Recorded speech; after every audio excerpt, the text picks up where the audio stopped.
Look like it's snowing in. More money. Only live one way, Monday through Sunday. See me on the highway, they calling me the fly J. Then they see me passing by, they call me the bad J. See me when I drive, but they calling me the driveway. And I got a swing. And it's Texas, it's the driveway. Damn, I'm gonna do my thing. Damn, I'm gonna do my thing. They calling me Moses every time they see me on Turner Bush. Turner Bush, Turner Bush. Tell me that's like Turner Kush. Tell me that's like Turner Kush. Boy, you smoking red. I'm chilling with them hard days. They don't give a fuck. I'm a whip, send my cars fast. See me on the motorcycle, think I'm going crazy. You sleeping, eyes low, when I'm not lazy. See me when I'm high though. And why I do this shit, get money, cause you know this what I die for. What up, my guys? Welcome to another show, man. Monday, NBA Talk with Jay, man. We're trying to get some cash. It's a loaded card, man. I got plenty of thoughts on every single game. I appreciate you guys for being here. I appreciate y'all for tuning in. Shout out to all the members that joined the chat as well. I mean, that joined for that Saturday show. It was a phenomenal Saturday show. You see what I'm saying? I'm going to try to keep that going there as well. But it's all love. Finna break down this card. Finna get this cash today and finna get up out of here, my brothers. If you like the show, please hit the like button, subscribe to the channel, go download the Action Network app, all that good stuff, man. I'm just switching up the banners. A ton of lines that's moved overnight, man. A lot of them are worse. Well, really depending on which side you like. A lot of them are worse. Some of them are a little bit better, but I'm finna discuss it. I'm finna get up out of here, man. Damn, these boys didn't move to the favorite over here, man. It's a lot to like on today's card, though. I'm not gonna lie to you. Like, there's plenty to like on today's card. Let's get straight to it here. Down to business in this one, man. Shout out to all the members. I appreciate you guys for the support. In that one, my guys. Let's get straight to it here. I'm not here to waste your time. First game up. Let's head over here to the streets of Charlotte in this one. The murky water streets of the Charlotte here Hornets get 9.5 points at the house versus the Indiana Pacers. Obviously, I'm not gonna say we don't know if Halliburton's gonna play. Remember, I told you if Halliburton can play, they're gonna list him questionable every single game. He can only miss 5 more games before he's not eligible for any awards or make the all first team or make like all NBA team, whether it's first, second, or third. I believe that's like a $53 million difference as far as like his next contract. So Halliburton really, obviously, I mean, he don't want to miss out on $53 million. You wouldn't either. You see what I'm saying? So he has to play at least 20 minutes in all of these games that he plays. So he has to play at least 20 minutes. That's like the threshold there. So they're listing him questionable every single game. I mean, this is a game that he can fucking show out. I mean, Halliburton can have a triple-double in this game. We know that the Hornets, in theory, got reinforcements. They're coming off of a win. This team won't be winning many more games this season. Now, I mean, I don't think that could they cover this game. It's possible. Like I said, they do got some new blood in there. What, Grant Williams, Trey Mann was his first game in there. He the starting point guard. Like, they needed point guard help quick. They got Seth Curry, who's super happy to be back, be in Charlotte. He's wearing his dad number 30 for the Hornets. And then they got Davis Bertans as well, and Mitchich. I don't know if I'm saying his name right, but they got like 4 or 5 new players over there. So maybe the Hornets might have had like a little life injected into them. I guess the sharp money's coming in on them because this line was at 12. It opened up at 12, and then it started to come down to 11.5, 11. It's now sitting at 9.5. So maybe the Sharps are taking the home dog here with the points in the Hornets. It's not going to be me. In my opinion, the Pacers can win this game by however much. Now, yesterday was the Super Bowl. Now, you're going to have some of these kids that probably party or probably drink a little bit on Super Bowl. I mean, I was just thinking last night, what if the Pacers drinking like, oh, you know what I'm saying? We chilling. We got the Hornets tomorrow. You see what I'm saying? So we can do whatever the hell we want tonight. We got the Hornets tomorrow. So sometimes teams can't overlook them. Pacers coming off a really nice win, man. It was a really nice game versus the Knicks, man. I don't know how they covered that first half, but they covered the first half and the full game on Saturday versus the Knicks, but could only look towards. I'm not betting this game. I think the Pacers win. I'm not sure about how much. Maybe the Hornets do have a little bit of life injected in them, and they're going to lose some games. They're going to lose games, but they could be feisty. So nothing for me on this game. Maybe look towards the over. Pacers gonna run and gun. The Hornets got a little bit of reinforcements as far as like point guards, offense. Maybe this is a nice little over spot here, but if Hallie plays, which I think he should, he might go for a double-double, triple-double in this one. Like, this is going to be a Rex style type of game, in my opinion. I'd lean towards the over in this game. Let's go over to the streets of Cleveland in this one. Cavs. Damn, man, my damn nose starting to run a little bit. Let me just give me 1 second, guys. Cavs laying 10 at the house versus the Philadelphia 76ers in this one. Cavs are 18-8 straight up at the house.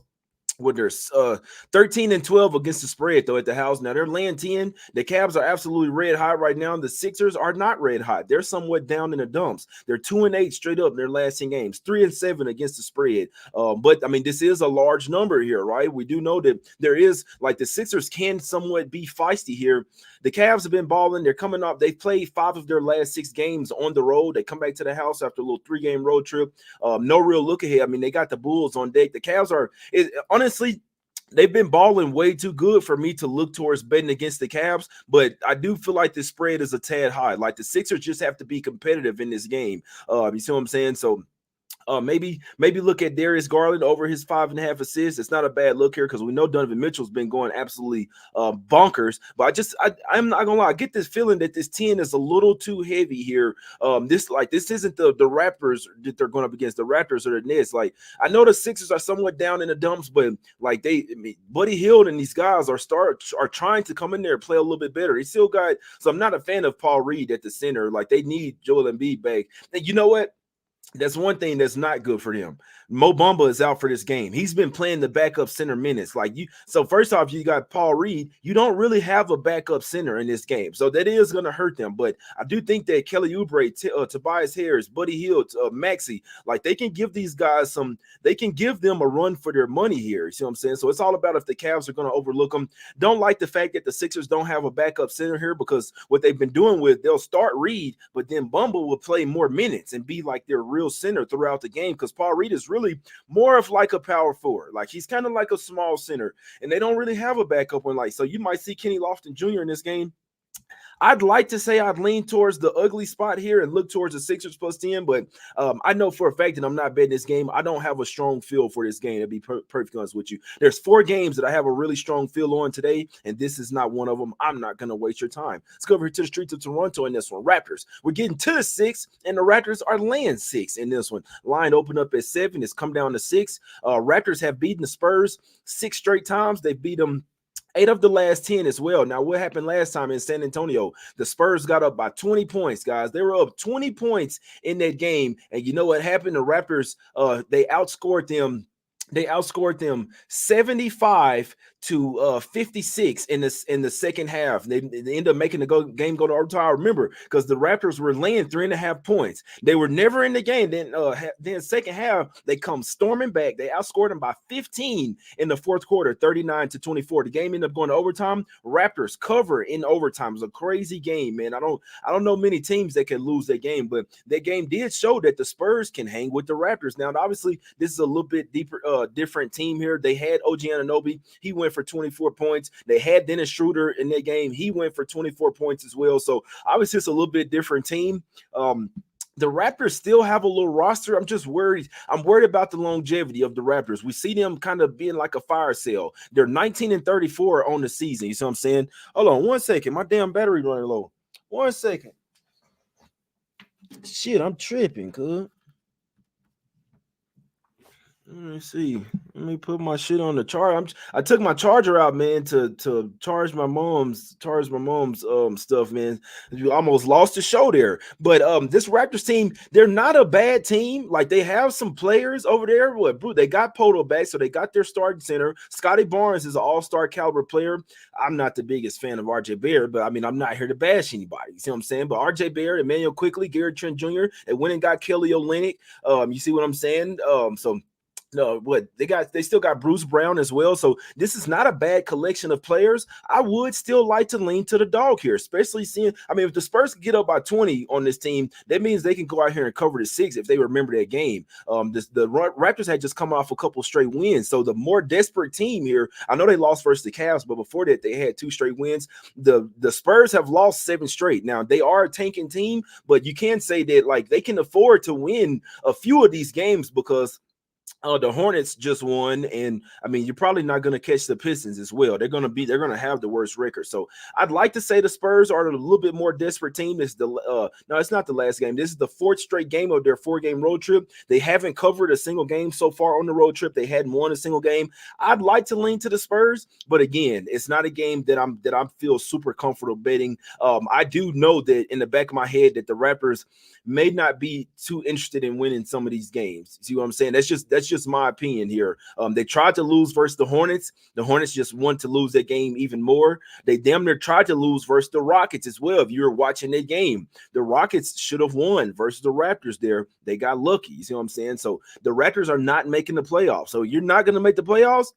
I mean, they could go on a run, but I don't fucking see it. I'm not here to waste your time. Let's go over to the streets of Atlanta in this one. Hawks. I believe they're laying 4 now in Atlanta. I lean towards the Hawks in this one. This is a game that I somewhat have a strong feel on. Now, obviously, it's really tough to back the Hawks. This team is not good. They're 8-19 against the spread at the house. They're 17-36 overall on the season against the spread, but they're starting to fucking warm up. It's really interesting. It's really important to note when some of these teams are starting to play better basketball. And you know what? Some teams are going to be like that. They're going to start.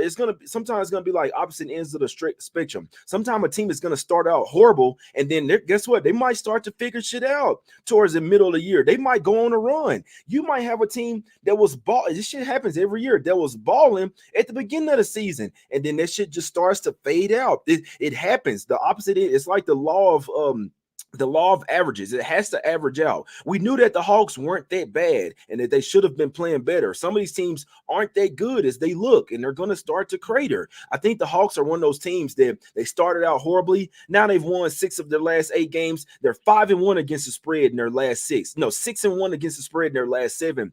They're low-key fucking balling right now. It was a bad spot versus the Rockets in theory. Both teams are coming off the back-to-back. What did the Hawks do? They got down 12 in the first quarter. Then they showed that, hold on, we're a good team. We're playing good ball. They outscored the Rockets 38-18 in the second quarter and never looked back. I said, you know what? This Hawks team might be coming back. Like, they didn't trade DeJounte Murray. You see what I'm saying? They did lose earlier this year to the Chicago Bulls on this day after Christmas. They lost 118-113 in their game. The Bulls have won 3 of the last 4, but now, right? I mean, Capella was still in that game. They've been playing a lot better without Capella, in my opinion, man. Okongwu starting at the center. I think the Hawks get the job done here today, to be perfectly honest with you. I heavily lean to the Hawks minus the 4. I think they keep that good. I think they keep the good spirits going. I think they keep the winning ways going in this one. And low key, they can fuck around and win their next 4 games. And last thing on this game, this is a huge game. If the Hawks want to win the playoffs, if they want to get in the playoffs, the Bulls are ahead of them right now. It's starting to get around that time. I mean, we're like 52, 53 games into the season now. You don't have much more time to be bullshitting around. If you want to make the playoffs, the playoffs is going to start pretty soon for some of these teams. And I think the Hawks realize they're like, hold on, we've been playing like ass and we're still not too far out. And you look at the Bulls, they're tad banged up right now as well. They got the Cavs on deck. They got the Cavs, the Celtics on deck. I just feel like this is a spot where the Hawks at the house are going to play a good game. They've been balling. They have some matchup advantages versus the Bulls. I think the Hawks minus the 4 is the right side in this game. Let's go over to the streets of Houston in this one, man. Rockets getting 3 at the house versus the Knicks. I think the Knicks are going to be limping. That's what I said on the Saturday show. The Knicks are going to be limping into the All-Star break, man. His team is the walking wounded right now. Brunson came back. He's still not 100%. Hardenstein got upgraded to questionable in this game, so he might play with an Achilles injury. They had way too many players out in the last game, but Alec Burks is in there. Bogdanovich is in there. Now, they've beaten the Rockets 8 straight times. They've covered 8 of the last 9 matchups versus the Rockets as well. Me personally, like the Knicks are starting to come back down to earth. I'm not saying it's going to be like this for the rest of the season. The Knicks are a good team. I would say the second best in the East. That's what I'm going to say. I'm going to go out on a limb and say, especially with the trades that they made, the Knicks are the second best team in the East. But right now, they're limping to the All-Star break. It's interesting to note these type of teams. They're 1-3 straight up last 4 games. 0-4 against the spread does not surprise me whatsoever. This line was -5 yesterday. It's down to 3, and I agree with the way it's moving now. Obviously, you need Şengün in here. The Rockets are definitely going to miss Cam Whitmore out there. They're still missing Fred VanVleet as well. So if they were full squad, I'd be taking the Rockets here. I still lean their way. It's a few too many injuries. They are coming back home off a 4-game road trip, but they lost every single game. The Rockets are Jekyll and Hyde. Do not take the motherfuckers on the road. Now at the house, that's when they come out and play their best basketball. They're in need of a win. If you want to make the playoffs, which I don't think the Rockets going to make the playoffs, but if you want to at least make the play-in tournament, these type of games and this short point spread are like, that's a winnable game. You need to win them, in my opinion, man. So I heavily lean towards the Rockets. You definitely need Şengün in there because he's basically like their baby Jokic, still without VanVleet and without Cam Whitmore. But I just know that this team balls out at the house. That's just where they play their best basketball. And I think the Knicks are, like, when they got new players, still trying to figure things out. They're super banged up right now. I could only look towards the Rockets in this game. I'd heavily lean their way. Let's go over to the streets of Milwaukee in this one, man. We got the Bucks getting a point at the house versus the Denver Nuggets, and I like the Bucks in this game. I think the Bucks are the right side in this game. I know that the Nuggets have been balling. Now, remember, first game, Doc Rivers, first game, they damn near could have beat the Nuggets. They definitely should have covered the spread. Nuggets end up winning the game by 6. They were laying 4. Obviously, that game was in Denver.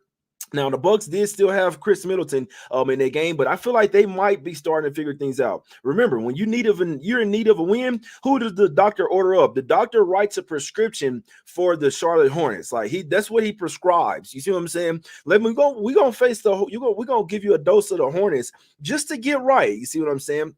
Giannis, we're getting better, you know. Every game we're getting better, and my brother, he's doing the Shem God, and with the my brother's doing the Sham God and then with the spin, and I feel like we're getting better and we're starting to learn the system, and Doc Rivers, and he's a good coach, you know, and we're getting better every game we're getting better, you know. So I know that we're going to put things together. You just wait. We're going to be a good team. We're going to be a good team. But I feel like the Nuggets might drop this game, man. Jokic kind of messing, his back is a little his back is a little messed up. Don't be surprised if the Bucks win this game. Now, I'm back and forth trying to figure out which one is the better spot, first half or full game, because the Nuggets are the better overall team. But I feel like the Bucks will come out here with something, man. They're starting to figure shit out. You know what I'm saying? Patrick Beverley came over there really amping the whole fucking team up. It's crazy, man. I think the Bucks are the right side in this game. It's not my top spot of the day, but I think the Bucks are the right side in this game. I'm really trying to figure out which one is better, the first half or full game. But I'm not gonna lie, I think they get done. I think they get it done, both of them, man. Nuggets in like a little sandwich spot now. They are coming off getting smoked by 29 points versus the Kings. Guess who they face in the next game back at the house versus the Kings? If you do want to find spot, like, there's not a ton of spots to fade the Nuggets, but if you do, it's going to be when they're on the road, and it's probably going to be when they're a road favorite as well. You see what I'm saying? So that's their soft spot, if that makes sense. That doesn't mean that every time they lay points on the road that you fade them, but if there's a soft spot for the Nuggets, it's when they're laying points on the road. Remember, they're the 4th worst team in the NBA when laying points on the road. 3rd worst team now, 7-13-1 against the spread, guys. It's 35% when they're laying points on the road. I think the Bucks win this game outright. I think these guys are slowly but surely starting to put things together. I think the Bucks plus the 1.5 is the right side in this game. Let's go over to the streets of Dallas in this one, man. Mavs laying 12.5 at the house versus the Wizards. We know that these two teams just made a trade here. I'm not laying 12.5 with the Mavs. Now, I can't tell you. I respect to the Mavs. I love the moves that they made. And I'm watching them in their last game versus the Thunder. They went out there and fucking smoked them. And I said, I got to take back some shit from the Mavs. They're starting to ball now. PJ Washington, Daniel Gafford adds some toughness to this team, toughness and size, something that they really lacked. Now, remember, they're still even without Lively. So when they get Lively back and you can run the tandem when Lively's out there and then Daniel Gafford off the bench, and you don't have to run fucking Dwight Powell as the center, Kyrie and Luka, they're figuring shit out. Oh, sometimes it's going to be Kyrie running the point. Sometimes it's going to be Luka. You see what I'm saying? They're starting to put shit together. Tim Hardaway Jr. PJ Washington adds another ball handler for them, another lob threat. Daniel Gafford, another lob threat, defending the paint. I said I like these moves for the Mavs, man. I'm not gonna stun. They're pretty fucking deep team right now. They've won 4 straight. They've covered 4 straight. Low key playing their best basketball of the season. The Wizards are a tanking team. They've lost 6 straight games. Now they're gonna have a little something probably extra up their sleeve, just trying to going up like when you trade a player and they go and face them.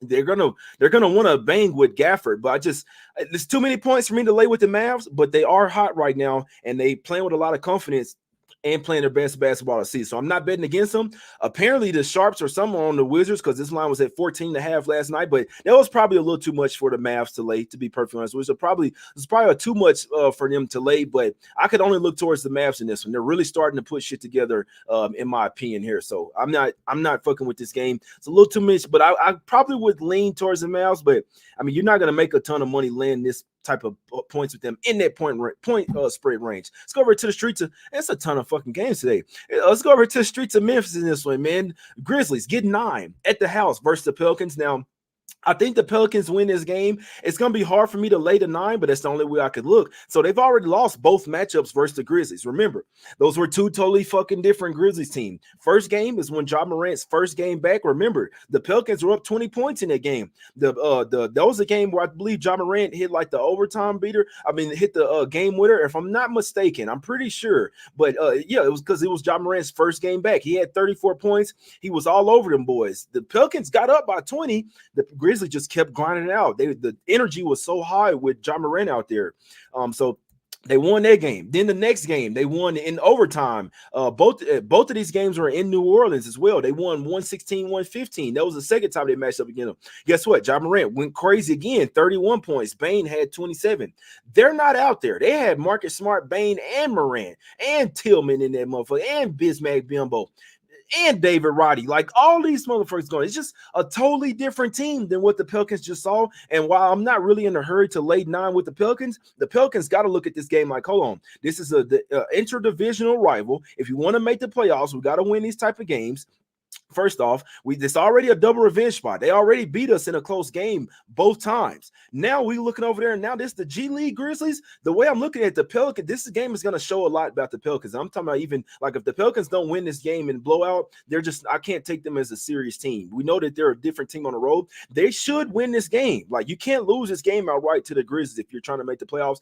Laying 9 is a little hefty, but they should look at these guys like, bro, this the fucking G League team. They already beat us. We got to go out there and smack them while we got a chance. This will really test their mindset, because just because it's G League players don't mean that you can come out there and BS around. You got to smoke their ass. You got to send them a message, bro. You got to blow them out both times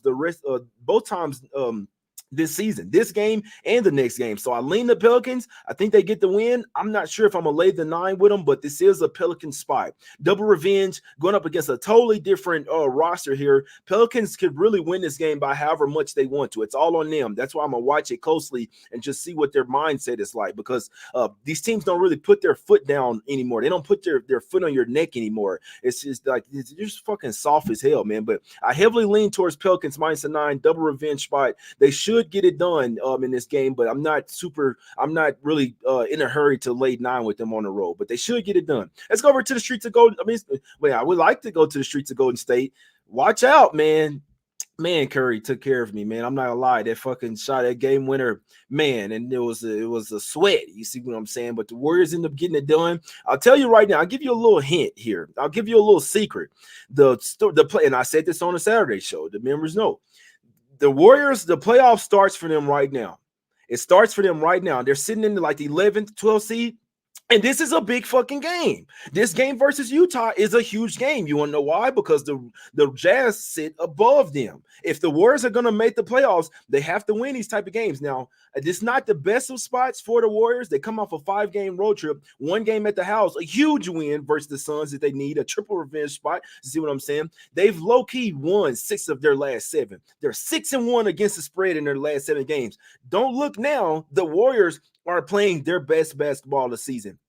I think they can still win this game. Now, like I say, it's not the best of situations. This is 4th game in 6 nights. And in altitude. Now we know that teams kind of lose their superpowers. It's like the Monstars, Space Jam. They kind of lose their superpowers when they go to Utah. But Like I said, coming off 5-game road trip, they came back to the house, got a big win. Now I'm back out on the road. But this is too big of a game for the Warriors to not take serious here. We know what I'd like to do. I'd like to just go ahead and take the Warriors in the first half, because if they're going to win, if they're going to come out with something, it's going to definitely be in the first half. You worry about them running out of gas in the fourth quarter, but this is a very winnable game for the Warriors. The Jazz just made some huge trades, guys. They don't have nowhere near as much depth as they did. You see what I'm saying? They just traded away Kelly Olynyk. They just traded away who else did they just trade away? Just let me see real quick. So they just traded away Olynyk. They don't have that's a piece. They traded away a starter, Fontecchio. He's out of there. They traded away Olynyk. He's out of there as well, man. So the Jazz, in my opinion, aren't the type of team that could be missing a couple of players. Like they need all to put together. They were like 10 deep. Now they're like 7, 8 deep. Now the only people that scare you off their bench is Jordan Clarkson and Keontae George. And he's a rookie. He can kind of sort of be shaky sometimes. He can have a really good game. He can have a really bad game. So Clarkson is really the only guy that's scaring you off the bench for the Jazz. This Jazz team is not going to be the same for the rest of the season. I think they're going to start cratering even harder. They had a good stretch where they were playing really well. We got 1,030 people in here watching live right now, man. We better have at least 1,000 likes. I think Warriors in the first half is a better spot. But I already looked at this game prematurely. I was already premeditating on this game. They faced the Jazz twice here in the next few games. I think this is a huge game for the Warriors, and you're going to see their to make the playoffs number drop. If they lose this game, their number's going to drop. That's why I just went away from playing the Warriors to make the playoffs, and I said I'm just going to specify these certain games to where they have to win, and then just take them in those games. You see what I'm saying? So I will put some on Warriors in the first half here, first half money line. Like I say, because I feel like if they're going to come out like this is a must-win game, it's going to be from start to finish. But first half is a little bit better spot because you don't have to worry about them running out of gas. And then if they don't cover the first half, obviously you'll get a better number for the full game as well. So I do think Warriors first half is a top spot in this game. A little bit worried about them running out of gas, but I still could only look towards Warriors full game. This team is playing a lot better basketball. The playoffs have started for them already right now, and the Jazz, they're going to start to crater, in my opinion. And if the Warriors are going to make the playoffs, you got to leapfrog the Jazz. That's the only way to make it. You see what I'm saying? This is a huge game for them. It's almost like hopping up 2 games. You get a win, you give the Jazz a loss. I could only look towards the Warriors in this one. I do think first half is a little bit better spot, but like I said, I do think they win the game as well. If they don't cover the first half, you'll get a better number for full game. Warriors come out and play. They're coming out to play, guys. Let's go over here. Last game. Let's go over to the streets of LA in this one. The city of angels, Los Angeles. We got the Clippers laying 4.5 at the house versus the Wolves. I'm on the Clippers here. Play of the day. I don't really like. I'll tell you straight up, guys. Be careful today. These motherfuckers are at the Super Bowl and shit. Draymond was at the Super Bowl with LeBron. I saw Russell Westbrook there and shit. We know Harden was at the motherfucker. Come on, Harden. Now, it wasn't, I think it's like a 30-minute flight on a jet back, so it's not too much, but come on, Harden. Lay off the drinks, man. Lay off the girls. Hopefully he didn't party too much last night. This is a big game, Clippers. Remember, you just lost to the fucking Timberwolves in January 14, 2024. They just lost to the Timberwolves 109-105. We know that the Wolves aren't the same team on the road. Now, they can still ball. But this is the Clippers' chance. If you want to try and go on the break with the number 1 seed, which I think that they will, I think the Clippers win this game. I think they take it serious. I think this time around versus the Wolves, they know how to match up against them. They know what to do. You had Anthony Edwards talking shit like, oh, it's the old guys versus the young guys, all that. And they got the job done. But this is a revenge spot for the Clippers. They're at the house. This is where they ball out. They're coming off a game where they kind of basically just laid down for the books. They were laying 17 versus the Pistons. They wanted no parts in covering that game whatsoever. It was just like a total look-ahead spot. And I just feel like this is the spot for the Clippers here with revenge at the house versus the Wolves, who we know is like – it's not like they're almost like a pretender number 1 seed. The Wolves are ball. Y'all know I love howling with the Wolves. I'm not howling with them today. I think the Clippers are like a true number 1 type of seed, a true type of team that can make it to the Western Conference Finals. And I'll take them here. Clippers minus the 4. That's my top spot of the day. I'm not gonna lie. I do have other top spots. The Bucks game, the Warriors game as well. Those are top spots for me as well. But one top spot for me is the Clippers today on the show, my guys. I appreciate everybody for tuning in. High energy show, trying to get this cash, man. Go download the Action Network app. There's plenty of things. I'm pretty sure they're going to be a lot more heavier on NBA and college basketball now that football is finally over. You see what I'm saying? So They got baseball over there, whatever you like to bet, man. There's articles, there's podcasts up over there. They doing futures over there, all type of stuff, man. It's a lot of good content over there on Action Network. One top play for me today. There are some honorable mentions that are super close today, but one top play for me, Clippers -4. If you got to take 4.5, I still like that as well, but I'm on Clippers -4. Top spot of the day, man. I got the glasses on. It's all love. 1,067 people watching live, man. I hope y'all checked out the show. It will be chopped up as well, game by game. So if you're looking on thoughts or for a specific game, it will be chopped up, and you can go back and look at that exact game, my guys. Got a lot of good feels on a lot of these games today. Just go check out the breakdowns, man. It's all love. I really appreciate y'all for tuning in. Hope everybody had some fun yesterday, made it to the house safe. Then don't drink and drive, man. Y'all got to be safe out there for yourselves, for your family, for your loved ones, all that good stuff, man. It's all love. Let's get this cash. I appreciate everybody for tuning in. If you really do like the show, hit the like button, subscribe to the channel, man. Join the channel as a member. Shout out to everybody that joined the channel over the weekend. Show some support, man. It's all love. Let's get this cash. Hope everybody has a great day. We out. Let's go. Cash, baby. We out.